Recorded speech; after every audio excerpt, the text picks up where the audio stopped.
queria convidar você para abrir a sua Bíblia no Evangelho de Marcos. Evangelho de Marcos, capítulo 1. A gente está voltando para a série em Marcos, a série de pregação em Marcos. Marcos, que andou com o apóstolo Pedro, escreveu esse evangelho maravilhoso para nós. Uma forte influência do apóstolo Pedro. Show, Lucas. Obrigado. E o tema de hoje, a gente vai começar a partir do verso 29. E o tema de hoje é esse aqui. Como descobrir se você conhece o básico do Evangelho? O básico do Evangelho. Como descobrir se você conhece o básico do Evangelho? Por que esse tema? Porque está dentro do texto. Segundo, que uma grande parte dos cristãos evangélicos brasileiros ou dos cristãos católicos não conhece o básico do Evangelho. Não conhece. E a gente vai chegar lá. Por que é esse tema? Olha, vamos ler a partir do verso 29. A minha tradução aqui é a Nova Versão Transformadora. A partir do verso 29 diz assim, capítulo 1 do Evangelho de Marcos. Depois que Jesus saiu da sinagoga, com Tiago e João foram à casa de Simão e André. A sogra de Simão, o Pedro, estava de cama, com febre. Imediatamente falaram a seu respeito para Jesus. Ele foi até ela, tomou-a pela mão e ajudou-a a se levantar. A febre a deixou e ela passou a servi-los. Ao entardecer, depois que o sol se pôs, trouxeram a Jesus muitos enfermos e possuídos por demônios. Toda a cidade se reuniu à porta da casa para observar. Então Jesus curou muitas pessoas que sofriam de diversas enfermidades e expulsou muitos demônios. Mas não permitia, porém, que os demônios falassem, pois sabia quem ele era. No dia seguinte, antes do amanhecer, Jesus se levantou e foi a um lugar isolado para orar. Mais tarde, Simão e o outro saíram para procurá-lo. Quando o encontraram, disseram, todos estão à sua procura. Jesus respondeu, devemos prosseguir para outras cidades e lá também anunciar minha mensagem. Foi para isso que eu vim. Então, ele viajou por toda a região da Galiléia, pregando nas sinagogas e expulsando demônios. No verso aí está no 39, no verso 39. Vamos lá. A primeira coisa que a gente aprende do Evangelho é que a mensagem do Evangelho é acompanhada de sinais da redenção. O que é um sinal? Sinal é uma coisa que chama outra à memória, que faz recordar, que faz lembrar. É um vestígio, é um traço. Então, a mensagem do Evangelho faz recordar coisas da redenção. Agora, o que é redenção? Se eu perguntasse para você o que seria redenção, né? A gente está explicando para o pessoal lá da classe do batismo. Redenção, lembre-se de um escravo. Um escravo que está indo para ser condenado. Alguém chega, paga um alto preço por um escravo e o livra. Isso é redenção. Para quem não sabia, redimir é livrar alguém pagando um preço. Tomar para si alguém que era escravizado por outra mão, por outro poder. Isso se chama redenção, resgate de alguém pagando um alto preço. Então, quais seriam os sinais da redenção? Em Marcos, no capítulo 1, a gente está aqui já, se eu não me engano, é na sexta pregação, estamos no capítulo 1 ainda. A gente vê o processo da redenção da humanidade iniciando, e 3 fatos acontecem na primeira fase da redenção. O primeiro fato, aqui a gente já leu e leu novamente hoje, é uma boa notícia sendo anunciada. O Evangelho. Evangelho significa uma boa notícia. No verso 38 que a gente leu, Jesus está preocupado em ir a outras cidades anunciar a sua notícia, a notícia da redenção, a notícia de que ele é o resgatador, que ele é o Messias, o que ele é aquele anunciado tanto pelos profetas Isaías e Malaquias. No verso 38, Jesus está preocupado, está com senso de urgência. Outro sinal de redenção é a expulsão de demônios. No verso 34, mostra que Jesus expulsou muitos demônios. E outro sinal de redenção, pessoas sendo curadas. No verso 34 e seguintes mostra vários episódios de pessoas sendo curadas. Ou seja, o Evangelho, ele não é apenas uma ideia no campo da imaginação, mas sim uma realidade acontecendo na terra.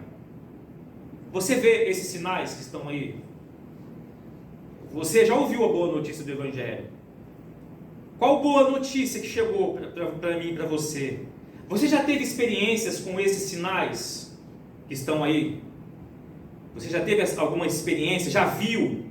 Obviamente, claro que o falso evangelho, por exemplo, expulsão de demônios, o falso evangelho gosta de explorar isso, inclusive fazer teatro com isso. Eu não estou falando do falso evangelho, estou falando do verdadeiro evangelho. Você deseja ter essas experiências? Você já viu? Você já foi curado? Já orou por alguém para ser curado? Mas o falso evangelho explora também cura. O falso evangelho traz uma boa notícia que não é completa. Falso evangelho gosta de sensacionalismo, de expulsão de demônios. E falso evangelho também explora cura. Mas vejamos bem, observe que vimos tudo isso apenas no capítulo 1. Mas algo me chamou muita atenção. Não feche sua Bíblia no seu aplicativo aí, ou a sua Bíblia em papel. Algo me chamou muito a atenção no verso 40. Olha o verso 40. Um leproso veio, ajoelhou-se diante de Jesus, implorando para ser curado. Se o Senhor quiser, pode me curar e me deixar limpo. Cheio de compaixão, Jesus estendeu a mão e tocou nele. Eu quero, respondeu. Seja curado e fique limpo. No mesmo instante, a lepra desapareceu e o homem foi curado. Mas veja o que Jesus disse. Coloquei na tela, inclusive. Então Jesus se despediu dele com uma forte advertência. Não conte isto a ninguém. No verso 44, vá presente ao sacerdote para que ele o examine, leve uma oferta da lei de Moisés, que exige para purificação, para servir como testemunho. O homem saiu contando para todo mundo o que aconteceu. Mas Jesus disse, não conte que eu te curei da lepra, não conte para ninguém. Não conte isso a ninguém. Por que Jesus pede para que aquele homem não contasse algo tão maravilhoso? O que dizem os estudiosos sobre isso? Por que Jesus não queria que contasse para ninguém? Alguns estudiosos afirmam que Jesus queria evitar que o povo de Israel se mobilizasse para proclamá-lo como um rei político rapidamente. O povo estava muito voltado em questões políticas e revolucionárias, devido à opressão do Império Romano. Então Jesus não queria despertar no povo uma falsa sensação de que ele era um governante político para resolver os problemas sociais e políticos daquele tempo. Outros estudiosos também entendem que Jesus, quando disse para não contar isso para ninguém, Jesus não queria antecipar a mobilização dos religiosos que queriam matá-lo, que desejariam matá-lo. Então, vamos devagar, eu tenho um tempo, eu preciso exercer o ministério durante um período, não conte para ninguém, porque de fato o evangelho de Jesus confrontava o sistema religioso da época. Mas Jesus também, e outras pessoas entendem que Jesus queria evitar uma mobilização de gente interesseira em milagres, sendo que o foco dele era preparar discípulos para a continuidade, para dar início à mobilização da igreja. Então Jesus disse, não conte isso para ninguém. Então o que a gente aprende quando Jesus diz, não conte isso para ninguém? sinais de redenção não são a finalidade principal do Evangelho, mas sim a obra redentora de Jesus na cruz. Jesus podia fazer um show de espetáculo de cura, expulsão de demônios, entrevistando gente endemoniada, inclusive, né? Perguntando o nome, de onde veio, para quê e tal. Não fez, porque a obra redentora de Jesus é mais importante do que os sinais, é mais importante do que cura, é mais importante do que expulsão de demônios, é mais importante do que boa notícia sem cruz. Você verá muita gente trazendo boa notícia, muitos pregadores coach, trazendo boa notícia que não fala de obra redentora, não fala de cruz. Então, a obra da cruz redentora, resgatadora, redentora, resgate de Jesus é o foco do Evangelho. Aí a gente vê o capítulo 1 de Marcos, Jesus curando, expulsando demônios, anunciando uma mensagem, mas não era para espetáculo, era preparatório para a cruz que ele iria enfrentar. Agora, é necessário a gente compreender isso mais profundamente. Então, lembramos que sinais da redenção, a gente viu 3, isso foi a primeira fase, mas a gente precisa entender por que havia pregação de evangelho, expulsão de demônios e curas. A gente vai entender agora na segunda fase. O que foi a segunda fase? Juízo em Jesus. Juízo em Jesus. É importante ressaltar que quem recebeu o preço que Jesus foi castigado, recebeu uma punição na cruz, e mais uma vez aqui abro parênteses, punição de Jesus não foi só paulada na cabeça, abusos, nudez, açoites, não foi somente isso.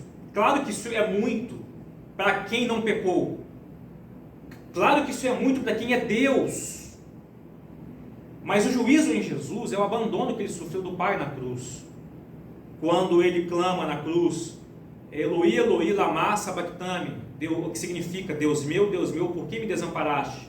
Juízo em Jesus, ele sentiu um vazio do Pai, que é o mesmo sentimento daqueles que vão passar a eternidade sem Deus. Esse é a principal dor, não menosprezando as demais, mas esse juízo aí é a dor pior. Mas por que juízo em Jesus? A gente precisa entender por que juízo em Jesus. Porque a boa, a perfeita, a agradável lei de Deus, lembra que Moisés recebeu a lei escrita de Deus? Essa lei nos condenava. Essa lei condena a mim e condena você. Tente cumprir a lei 100%, tente por si mesmo. Tente cumprir. A lei vai te condenar. Se a gente descumprir um pequeno tio da lei, você já pecou contra toda a lei, porque Deus é perfeito. A boa, perfeita e agradável lei de Deus. Por que é agradável? A lei de Deus mostra o caráter de Deus. Por isso que a gente precisa entender que a lei mostra o caráter que ele tem. Naturalmente, nós não estamos dispostos a cumpri-la. Por isso que, a lei escrita, a lei que está escrita vai terminar em morte eterna. Se eu e você confiarmos na lei que está escrita para salvação e nos orgulharmos que estamos buscando a nossa salvação por cumprir lei, o texto de 2 Coríntios capítulo 3, verso 6 diz que ela vai te condenar à morte eterna, porque eu e você vamos falhar, eu e você falhamos. Agora, a boa, a perfeita, a agradável lei de Deus, que mostra o caráter, dele nos condena ainda, pois que mesmo se a gente tentar cumprir por si mesmo por inteiro, a gente não vai conseguir, porque está escrito em Romanos 3, não há um justo sequer. Não há um. Pense em uma pessoa boa, pensa numa pessoa boa. Essa pessoa boa, se disser assim, eu vou ser salvo porque eu sou bom, já pecou, porque desconsiderou o juízo em Jesus. Ninguém de nós somos perfeitos para sermos candidatos a sofrer juízo de um Deus perfeito que precisa punir, ele precisa julgar, ele precisa condenar para ser justo. Ele precisa agir contra o pecado. Aí Romanos capítulo 6, 23 diz: o salário do pecado é a morte, mas o presente gratuito de Deus é a vida eterna que temos em união com Cristo Jesus, o nosso Senhor. Daí, juízo em Jesus. Qual foi a decisão eterna? Antes da fundação do mundo, gente. O pessoal lá do batismo está aprendendo isso, que antes da fundação do mundo, a história já começou. Antes da fundação do mundo, há uma decisão eterna. Antes da criação do mundo, Deus já nos havia escolhido para sermos filhos dele, porque o juízo seria aplicado em Jesus. E Jesus foi escolhido antes da criação do mundo. E Jesus não veio arrastando o pé, lamentando porque ele ia cumprir o juízo. Ele veio para obedecer. Ele veio porque ele entendeu que seria necessário. Ele veio porque nos amou. E a necessidade de justiça foi suprida em Jesus. Então a gente, na segunda fase de sinais da redenção, a gente vê juízo em Jesus, suprido em Cristo. O Deus se fez satisfeito com o juízo em alguém que era perfeito, em alguém que tinha a dignidade de nos substituir, visto que nenhum de nós tem a dignidade para substituirmos, irmos por nós mesmos à justiça de Deus. Então espíritos imundos não podem nos acusar, nós que estamos em Cristo Jesus. Olha que texto maravilhoso, não sei se você vai conseguir ler aí. Ele, Jesus, cancelou o registro de acusação contra nós, removendo esse registro de acusação de quem? Da lei. Da lei. Removeu toda a acusação e pregou na cruz. E desse modo desarmou os governantes e as autoridades espirituais e os envergonhou publicamente ao vencê-los na cruz. Olha bem, no domingo, há 3 domingos atrás, a gente falou sobre demônios. A gente não sabe de onde surgiu, porque se for uma raça pré-adâmica, eles precisam de corpos, eles querem corpos, eles têm sede por habitar em corpos. A gente falou que existem também anjos de Satanás, que são diferentes de demônio. E a gente falou sobre Satanás. Eles foram envergonhados, desarmados, quando a nossa dívida foi cancelada na cruz. Satanás sabia que a lei iria nos condenar. E sabe, algo que eu vi, eu nunca liguei muito para filmes que tem fantasias. Aí eu fui ver essa foi a semana, as Crônicas de Nárnia. Quem viu? Quem viu aí? As Crônicas de Nárnia. Sensacional, né? Fui ver agora. No livro As Crônicas de Nárnia, o leão, a feiticeira e o guarda-roupa, 4 irmãos, 2 meninos, 2 meninas. Eu me lembro do Edmundo, da Lucy e do Pedro. Quem lembra do quarto aí? Esqueceu também, né? Isso me consola. Isso me consola. 4 irmãos são enviados para a casa de um parente na Segunda Guerra Mundial. A Inglaterra estava sendo bombardeada, foram para um palácio grande e aí descobrem lá um guarda-roupa, né, que dá passagem para um outro mundo chamado Nárnia. Entram nesse guarda-roupa e saem lá do outro lado, num mundo paralelo chamado Nárnia, que estava congelado por um século, o mundo todo congelado. E quem controla o lugar é a feiticeira branca, que ela se auto-intitula personificação do mal. Mas uma lenda afirma que esse período sombrio acabaria com a chegada de 2 filhos de Adão e 2 filhos de Eva, que seriam as 4 crianças, e coincidindo com o retorno de Aslan, um leão todo-poderoso. E somente os 4 unidos com Aslan venceriam a maléfica rainha e restaurariam a ordem e a paz. Certo dia, Edmundo, um dos irmãos, lembre, Edmundo, um dos irmãos, entrou no guarda-roupa, saiu sozinho no mundo de Nárnia, ele conheceu a feiticeira. Eu estou contando tudo, estou dando spoiler, já deu tempo de ver já. Quantos anos tem isso aí já? Deixa eu ver se tem ano ali, não tem, né? Tem bastante tempo já. Conheceu a feiticeira branca e, por sua vez, ela fez a cabeça do menino para lhe trazer outras crianças, as outras 3, porque ela conhecia essa profecia, e em troca Edmundo se tornaria príncipe e rei mais tarde. Quando as 4 crianças estavam em Nárnia, a feiticeira pôde pôr o plano em prática e Edmundo se frustrou porque ela não cumpriu a promessa para um dos meninos, ela não pretendia favorecê-lo. Aí as outras 3 crianças conseguem chegar até o leão, que é o Aslan, e a 4ª criança, Edmundo, coopera com a feiticeira para localizar os demais, traindo seus irmãos. Edmundo traiu os seus irmãos.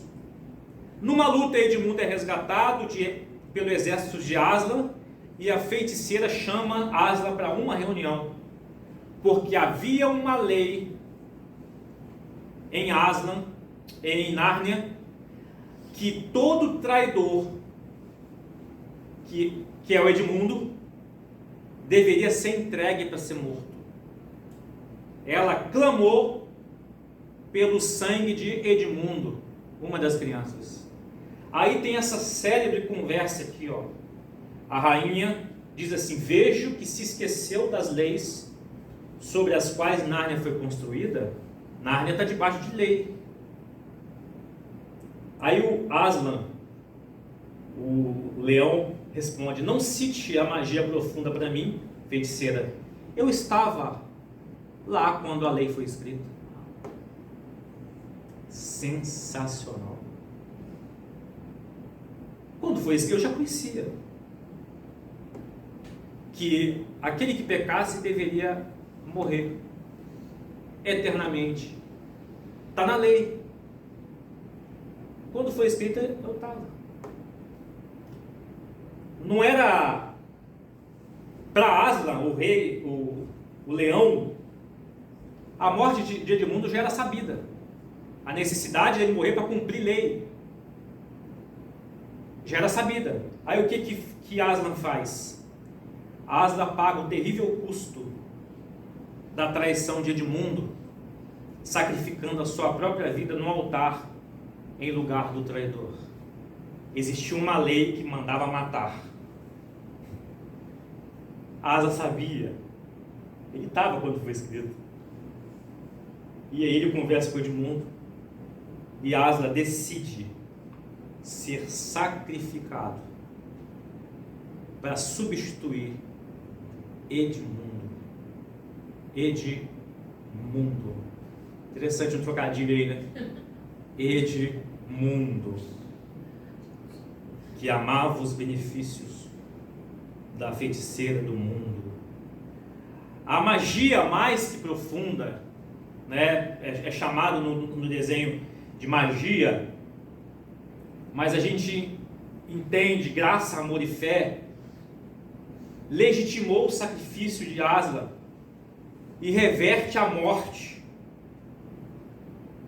que é a consequência da traição.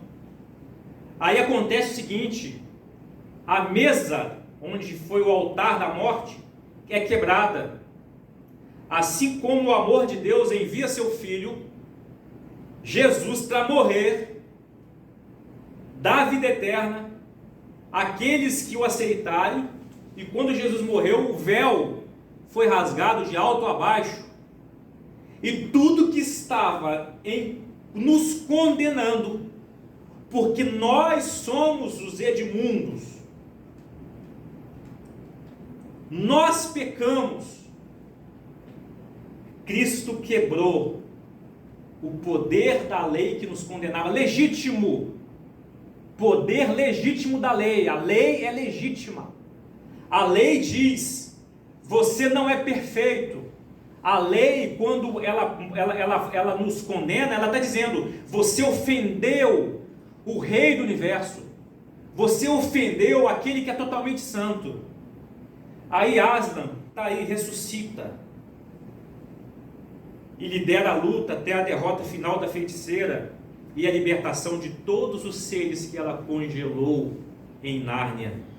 E daí C.S. Lewis, que escreveu as Crônicas de Nárnia, um cristão que passou por um período de ateísmo por causa de um sofrimento, mas ele reconsiderou, ele voltou aos caminhos do Senhor. Ele admitiu em uma carta em 1961 que as suas narrativas das Crônicas de Nárnia giravam em torno de Jesus, o qual simbolicamente estaria presente nesse livro justamente na pele do leão. Foi a forma que C.S. Lewis encontrou para explicar para as crianças do universo infantil as renúncias de Deus, o sacrifício de Jesus e a redenção, o resgate humano feito por Cristo, mostrando o caminho de Aslan sendo sacrificado. Então, irmãos, a nossa dívida com Deus foi cancelada, assim como ensina, a dívida do Edmundo foi cancelada. Agora a lei não te condena mais, não nos condena mais. Então espíritos imundos que nos odeiam, os demônios que a gente não sabe de onde veio, eu considero que é uma raça pré-adâmica, porque eles querem voltar em corpos, eles gostam de corpos. Os anjos de Satanás, e Satanás não pode acusar aqueles que estão em Cristo Jesus. Lembre-se da feiticeira: Edmundo é meu. Satanás fala: o fulano de tal é meu. Você é de Jesus se você crê na obra perfeita de Jesus na cruz. Esse Colossenses que a gente leu, ele desarmou os governantes, as autoridades espirituais, envergonhou publicamente essas potestades e autoridades espirituais. E aí esse texto nos ensina que os poderes espirituais da maldade foram desarmados. Não tem poder contra mim, contra você de acusação. E daí a gente aprende que o terceiro ato da segunda fase, Cristo pela ressurreição garantiu a minha e a sua ressurreição. Veja bem, primeira fase, boa notícia, expulsão de demônios e curas. Juízo em Jesus, segunda fase, cancelamento da nossa dívida e ressurreição. A cura é uma amostra grátis que Deus tem o poder sobre a matéria. É assim que deve ser ensinado sobre cura. Cura nos ensina que Deus tem poder de mutação de células, revigoração.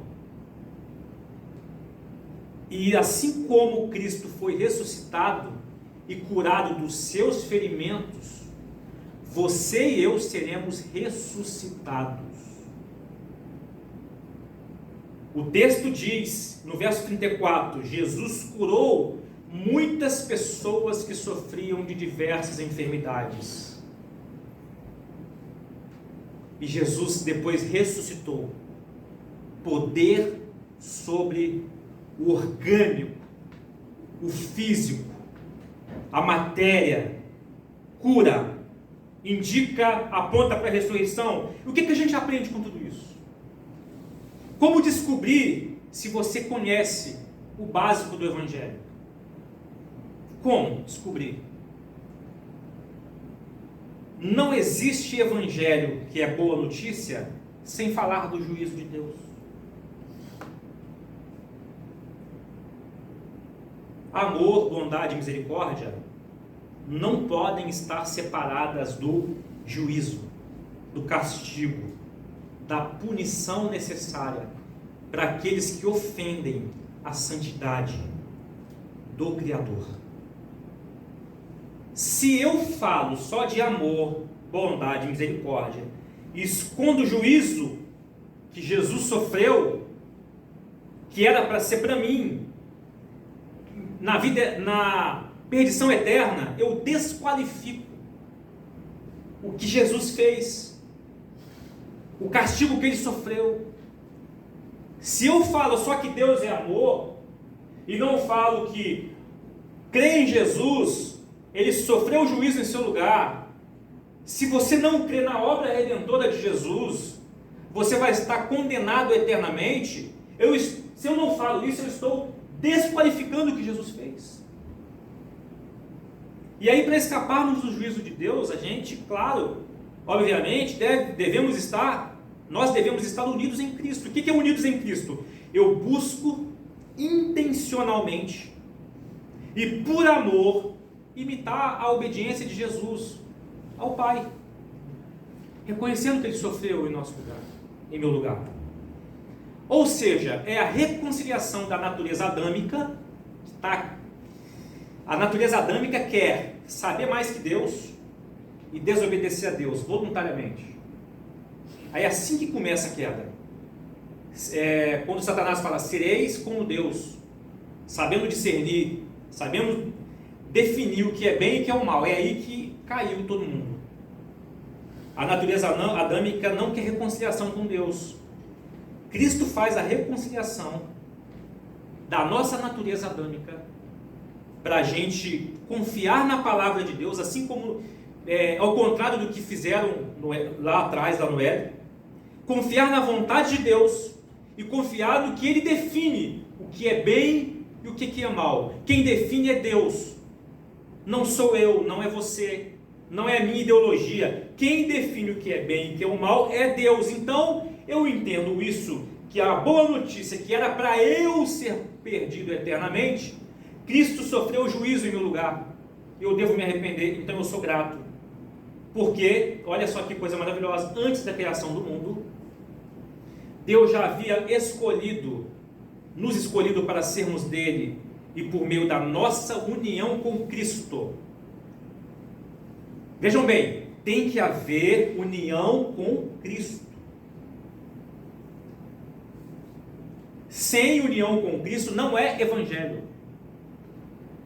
A fim de pertencermos somente a Deus e nos apresentarmos diante dele sem culpa. Daí o início do ministério de Jesus começa também com expulsão de demônios. Expulsão de demônios não é somente por expulsar. Faz parte, tudo bem. E libertação de pessoas, claro. Mas a gente tem que levar para que nos remete a cancelamento da nossa dívida. Porque os demônios, as potestades malignas, os governos espirituais usavam a lei, assim como a rainha do gelo, rainha branca, acusou Edmundo, ele tem que morrer, porque ele descumpriu a lei. Eles estão o tempo todo olhando para mim e para você, para nos acusar, porque nós descumprimos a lei. Quando Jesus começa expulsando demônios, é a primeira fase de mostrar o seu poder sobre aqueles que acusariam, que estavam acusando todos aqueles que não conseguem cumprir a lei, porque é pecador.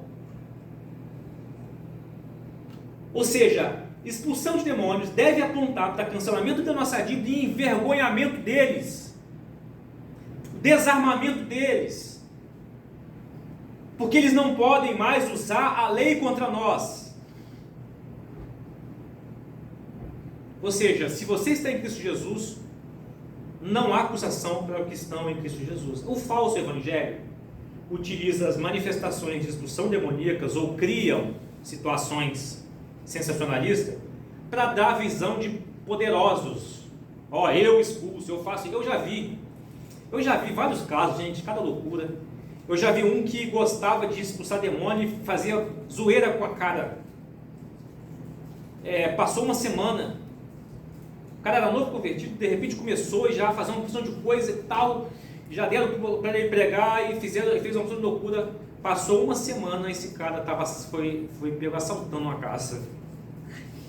Você vê que expulsão de demônio não é tudo, né?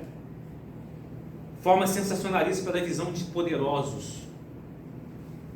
A expulsão de demônio que o falso evangelho faz não esclarece que os espíritos foram desarmados na obra de Jesus na cruz.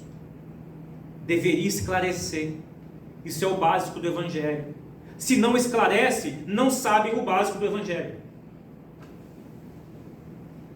Mas o evangelho revela o incômodo das potestades com a premissa de que está escrito em Romanos capítulo 8, não há acusação mais para aqueles que estão em Cristo Jesus, que não andam segundo a vontade da carne, natureza adâmica, mas segundo a vontade do Espírito Santo. Ele cancelou o registro de acusações, removendo e pregando na cruz.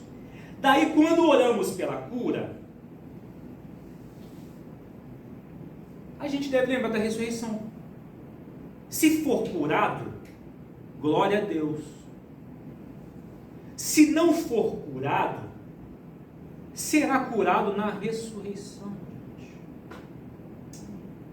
Não fiquem chateados se um dia eu e você não formos curados. Por mais que a gente sofra. A cura tem que estar linkado com ressurreição. E quando você vê cura, regozije-se, porque Deus tem poder sobre a matéria, as células. Deus tem poder sobre as partículas quânticas da física. Deus tem poder. O falso evangelho valoriza a cura, despreza a ressurreição, não falam de ressurreição. Isso é falso evangelho, não fala da vida eterna. Fala cura, fala de cura, mobiliza uma multidão interesseira, mas não convoca o povo para o arrependimento, para ser curado dos seus pecados, para ter uma união eterna, curada com Cristo na ressurreição. Mas Edilson, o que tem a ver a cura com arrependimento? Cura, ressurreição. Mas não podemos esquecer de quando a gente anuncia cura, a gente deve anunciar arrependimento de pecados. Quando Jesus foi curar um homem, primeiro ele falou, perdoados estão os seus pecados. Olha, mais uma dica de Jesus, lembrei aqui agora, antes de curá-lo. Lembre-se que a morte se tornou realidade, a enfermidade. Imagine se não tivessem descoberto o antibiótico. O primeiro antibiótico foi qual? Penicilina. Eu acho que a gente não ficaria muito aqui para contar a história, né? A gente trata da cura por causa da morte, que entrou no mundo por realidade do pecado, e o ser humano foi proibido de comer da árvore da vida. Eu vou trazer algo que talvez você não tenha percebido. A gente ora pela cura porque a gente não tem acesso à árvore da vida. Você lembra de Gênesis? Quando, depois da queda, o ser humano foi privado da árvore da vida, foram expulsos do jardim. A árvore da vida era para que eles comessem e vivessem eternamente da árvore. O texto diz, dessa árvore vocês podem comer, da árvore do conhecimento do bem e do mal, não. Deixaram a árvore da vida para comer da árvore do conhecimento do bem e do mal, para querer saber mais do que Deus, se igualar a Deus. A gente está privado momentaneamente da árvore da vida. Por isso que a gente toma uma medicação, por isso que a gente tem que orar para ser curado, e por isso que a gente morre. Gênesis 3, no verso 22 a 24, fala que o Senhor expulsou eles. Já que o homem se tornou como nós, com conhecimento do bem e do mal, agora eles vão começar a definir o que é bem, eles vão começar a definir o que é mal por conta própria, ou seja, em outras palavras, vão fazer uma porção de caca. Caca é um termo legal, né? Eu ouvi alguém falando caca para não falar outra coisa. Caca. Vamos fazer uma opção de caca. Vamos expulsá-los do jardim.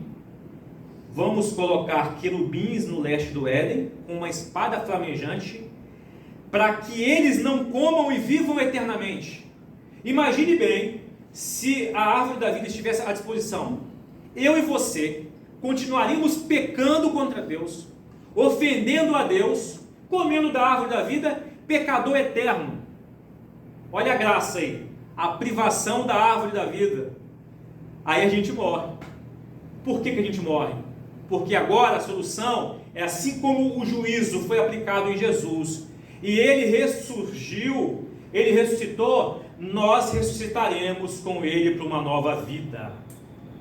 Então a morte é graça, para que eu e você não fôssemos demônios eternamente. Eu confesso para você, se eu soubesse que eu tenho uma árvore da vida para comer, para viver eternamente, se você acha que eu iria olhar para Deus? Eu me conheço, gente. Se vocês iriam, tudo bem. Eu estou falando de mim, tá? Tudo bem. Tá me julgando aí, né? Tudo bem.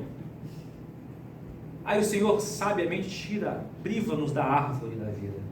Daí, nós não podemos falar apenas de cura, desprezando a necessidade de arrependimento. Voltar-se para o Senhor, para ouvir o que é bem do Senhor, para ouvir o que é mal diretamente do Senhor e não dos nossos pensamentos. Aí a gente deve anunciar um arrependimento de coração, que o arrependimento de coração é cura eterna, é caminho da cura eterna, para nos beneficiarmos no futuro da árvore da vida. Olha só, Apocalipse 22:14, bem-aventurados aqueles que guardam os seus mandamentos, para que tenham direito à árvore da vida e possam entrar na cidade pelas portas. Eu e você ressuscitados teremos direito à árvore de novo, por causa da obra de Jesus redentora na cruz. A gente vai ter necessidade de comer para ser eterno da árvore da vida. Veja bem, o Evangelho começa com uma árvore da vida, o pecado humano desprezando a árvore da vida e tentando competir com Deus no conhecimento de caminho, de planos. O Evangelho vai para a conclusão de que a árvore vai ser nos dada de volta, depois do juízo sofrido por Jesus, e a cura será completa pela ressurreição. E por de vez em quando, não sei em quanto tempo a Bíblia não fala, iremos lá comer da árvore para sermos eternos. Graças a Deus, porque eu e você não estamos lançados à sorte em viver eternamente com um coração pecaminoso. Por isso que a gente adoece, então a gente ora para a cura. Se você ora para a cura, lembre da ressurreição. Se você ora para a cura, lembre que Jesus ressuscitou e você também ressuscitará. E se você não for curado, lembre-se que um dia você será renovado, restaurado, curado e viverá eternamente com acesso à árvore da vida de novo. E agora não como pecadores, como demônios, mas como santos, onde o mal será extirpado de vez do nosso caminho. Como descobrir se você conhece o básico do Evangelho? Como descobrir? Jesus falou, não conte nada para ninguém. Eu te curei, leproso, não conte para ninguém. Porque é necessária a obra da cruz ser anunciada. A mensagem do Evangelho é acompanhada de sinais de redenção, e sinais de redenção não são a finalidade principal do Evangelho. Falar bonito, dizer que Deus é amor, curar pessoas, expulsar demônios não são a finalidade principal. O principal é a obra redentora de Jesus na cruz. Como vivemos com esse conhecimento básico? Não se esqueça do caráter de Deus. A lei condena. Deus é santo, Ele tem caráter. Você conhece o caráter de Deus pelas Escrituras. Não se esqueça que da lei de Deus, que Cristo é o cumprimento da lei. Quem o ama e guarda os seus mandamentos, obviamente, quando o texto do Evangelho diz, sede perfeitos como seu Pai é perfeito, está falando de intencionalidade de perfeição. Deus sabe que nós não seremos perfeitos. Mas a vida do cristão é acordar pela manhã com intencionalidade. Pecando, é claro que a gente peca, mas intenção de ser obediente ao Pai como o Filho Jesus é. Coma, beba, trabalhe. Faça qualquer outra coisa, se lembrando do seu propósito na terra, refletir a glória de Deus e anunciar essa verdade. Coma, beba, trabalhe, faça qualquer coisa, mas faça em temor a Deus. Em temor a Deus. Foi preciso de Deus morrer para a gente ser salvo. Foi preciso da árvore da vida ser tirada de nós, para a gente entender pelo sofrimento e pela morte, respeitar e temer um Deus que é vida. Reconheça que foi necessário Deus gastar energia para te salvar. Gastar energia. Deus abandonou a sua glória, vir à terra para gastar energia para te salvar. O Evangelho não é brincadeira. Não despreze a energia que Deus gastou. Demônios e outras potestades não tiveram o benefício que eu e você temos. Por isso que eles nos odeiam. Por isso que eles querem que a gente peca constantemente e fique escravizado no pecado para nos acusar. E eles querem que eu e você desprezemos a obra de Jesus na cruz. O Filho foi sacrificado. O Filho foi exemplo de obediência perfeita. Jesus, o Filho, é o nosso reconciliador com o Pai. Ele nos abriu o caminho para a árvore da vida. Então, se você ouvir o Evangelho e for falar com alguém, fale uma boa notícia, que Deus é amor e bondade. A boa notícia é que Jesus nos substituiu do juízo, que era para eu e você termos vida eterna em condenação.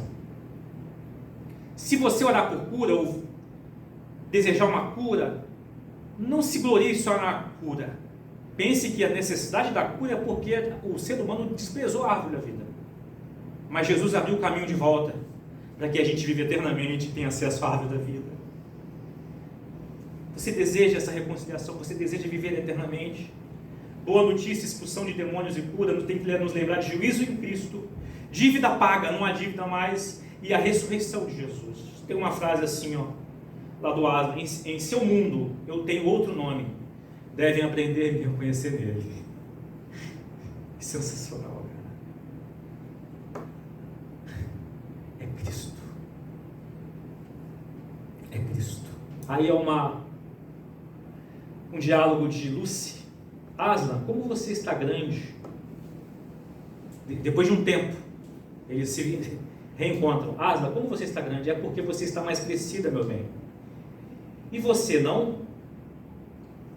Ela pergunta para Aslan: eu não. Mas à medida que você for crescendo, eu parecerei maior aos seus olhos. Você entendeu isso? À medida que a sua fé cresce, Jesus é maior para você.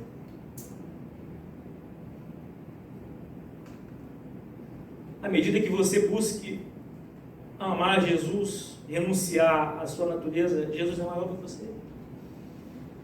A obra de Jesus tem importância para você. E você vai odiar pecar. Você não vai estar satisfeito com o seu pecado. Você vai detestar o seu pecado. Você vai ter nojo do seu pecado. À medida que você for crescendo, Jesus vai parecer maior aos seus olhos. E assim, o que fazer com isso? Ame Jesus. A boa notícia vem acompanhada da morte de um Deus. Por mim e por você. A boa notícia é acompanhada de morte, que era para mim e para você.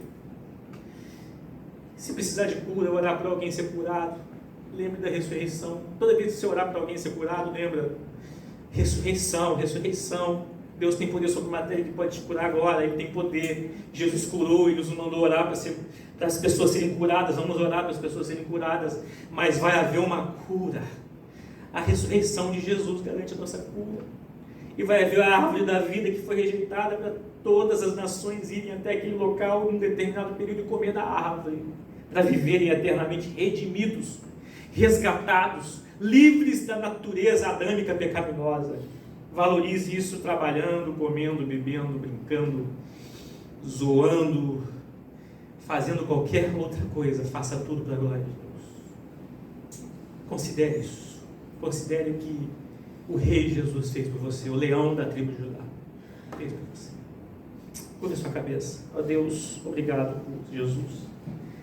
Obrigado pela redenção. Obrigado pelo Evangelho que nos constrange.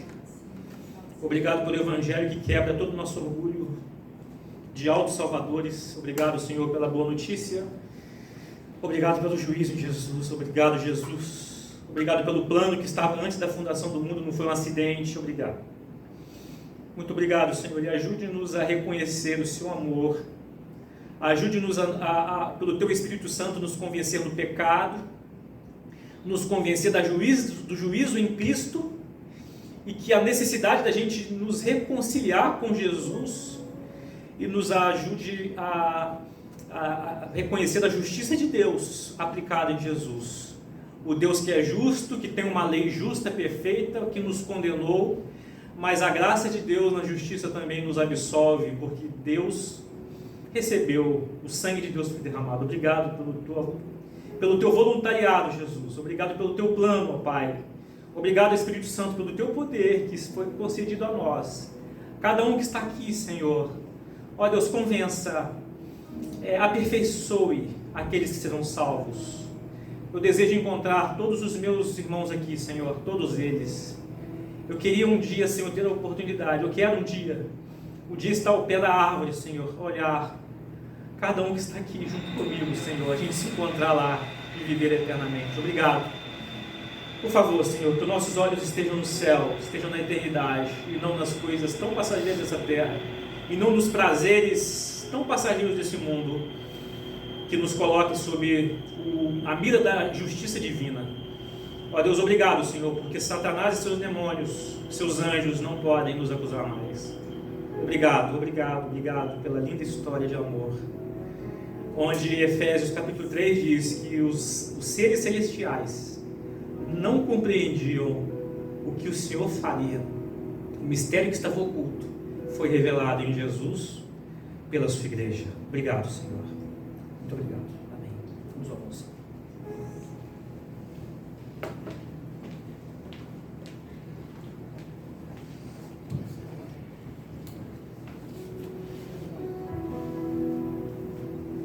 Amém. Vamos louvar o Senhor mais uma vez.